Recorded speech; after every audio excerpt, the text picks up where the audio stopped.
hello student কি খবৰ সকলোৰে আশা কৰো সকলো ভালে আছা তো পুনৰ আহিলো এটা নতুন ভিডিঅলৈ তোমালোকৰ মাজলৈ আজি মই কোৱেশ্চন নম্বৰ 3 ৰ পৰা আলোচনা কৰিম ইয়াৰ আগৰ প্ৰশ্নখিনি মই আগৰ ভিডিঅত আলোচনা কৰি থোৱা আছে যদি কোনোবাই চোৱা নাই তেনেহলে চাই লবা 3 নম্বৰৰ প্ৰশ্নটোত আমাক দি থোৱা আছে এটা সামন্তৰিক তো এই সামন্তৰিকটোৰ পৰা আমি আমাক প্ৰশ্নত দি থোৱা আছে এটা কোণ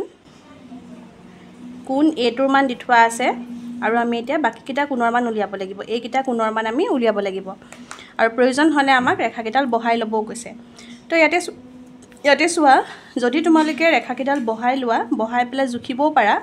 কিন্তু এইখিনিতে এটা শৰ্ট ট্ৰিক এপ্লাই কৰিব পাৰা যেহেতুকে এইটো এটা সামন্তৰিকৰ সদায় বিপৰীত বাহুকিজোৰ কি হয় সমান্তৰাল যেনে এডালৰ লগত এডাল সমান্তৰাল বা এডালৰ লগত এডাল সমান্তৰাল বুজি পাইছা তো আৰু লগতে আমি কি জানো সামন্তৰিকৰ বিপৰীত কোণবোৰো সদায় সমান হয় যদি এটো 80 ডিগ্ৰী হয় তেনেহলে এইটো কোনো কিমান ডিগ্ৰী হ'ব 80 ডিগ্ৰী হ'ব বুজি পালা তো আমি লিখিম যেহেতু সামন্তৰিকৰ বিপৰীত কোণবোৰ সমান এতেকে কোণ a ৰ লগত কোণ c সমান হ'ব অৰ্থাৎ 80 ডিগ্ৰী হ'ব আৰু কোণ b ৰ লগত কোণ d সমান হ'ব তো আমি কোণ c ৰ মান আমি গম পালো এতিয়া আমাক কোণ b আৰু কোণ d ৰ মান লাগে এতিয়া চোৱা যেহেতুকে এই দুডাল সমান্তৰাল ৰেখা বা এই দুডাল যিকোনো দুডাল ধৰিলেই হ'ল মই এই দুডাল ধৰি লৈছো ab আৰু cd তো যেহেতু ab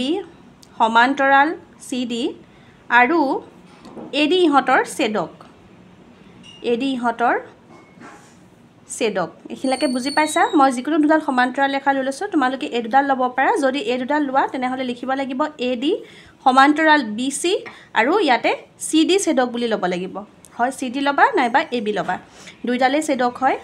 তো মই ইয়াতে এই দুটা কোণৰ কাৰণে যিকোনো এটা কোণ হ'লেই হ'ল তো সেই কাৰণে মই এডাল ৰেখা লৈছো তোমালোকে এডাল ৰেখাও ল'ব পাৰা তেতিয়া তোমালোকে এইটো কোণ গম পাবা তো মই লিখি দিছো যে যেহেতু ab সমান্তৰাল cd আৰু ad ইহঁতৰ ছেদক তো এইখিনিতে এটা উপপাদ্য আছে ছেদকৰ একেফালে থকা অন্তঃকোণকেইটাৰ সমষ্টি সদায় 180 ডিগ্ৰী হয় এডাল সমান্তৰাল ৰেখা এডাল আৰু এডাল যেহেতুকে ছেদক হয় তেনেহলে ইয়াৰ ভিতৰৰ ফালে থকা যিকিটা কোণ আছে সেই দুটাৰ যোগফল কিমান হ'ব 180 ডিগ্ৰী তো এটুকে আমি লিখিব পাৰো যে ছেদকৰ একেফালে থকা অন্তঃকোণৰ সমষ্টি যেহেতু 180 ডিগ্ৰী সেয়ে কোণ a আৰু কোণ d এই দুটা যোগ কৰিলে আমি কিমান পাম 180 ডিগ্ৰী পাম তো এইখিনতে লিখিম কোণ a প্লাস কোণ d ইকুৱেল টু 180 ডিগ্ৰী এইখিনতে লিখিম ছেদকৰ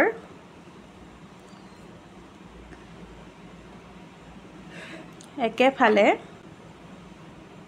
থকা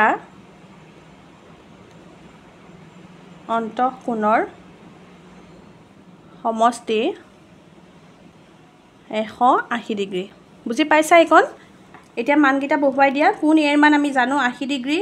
কোণ d ৰ মান আমি নাজানো তো d বুলি ৰাখি থম এইখিনতে লিখিম কোণ d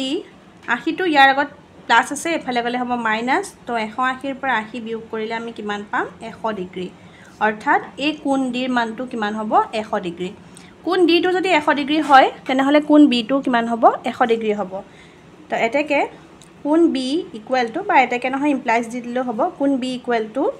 100 ডিগ্ৰী হ'ব যেহেতু কোণ b ইকুৱেল টু কোণ d বুজি পালা এইখিন লাগে এতেকে গুটেই কিটা কোণ লিখি দিয়া এই কোণটো দি থোৱাই আছে বাকি কিটা লিখি দিয়া কোণ b কোণ c কোণ d কোণ b ৰ মান আমি পালো 100 ডিগ্ৰী কোণ c ৰ মান আমি পালো 80 ডিগ্ৰী আৰু কোণ d ৰ মান আমি কিমান পালো 100 ডিগ্ৰী বুজি পালা এইখিন লাগে নেক্সট টু চোৱা নেক্সট 4 নম্বৰটো আমাক দিছে ওপৰৰ সামন্তৰিকটোত চাৰিওটা কোণৰ যোগফল কিমান তো আমি লিখি লম ABCD সামন্তৰিকৰ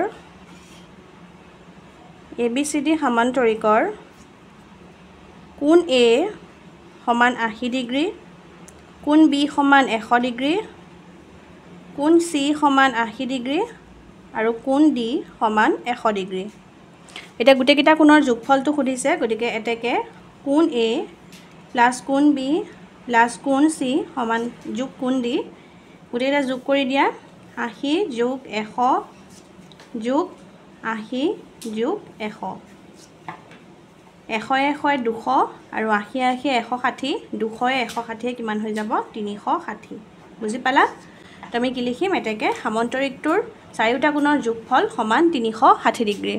তো ইয়াতে এটা বস্তু মনত ৰাখি থবা চতুৰ্ভুজ যি চতুৰ্ভুজেই নহওক চতুৰ্ভুজৰ চাৰিওটা কোণৰ সমষ্টি সমান সদায় কিমান ডিগ্ৰী হয় 360 ডিগ্ৰী হয়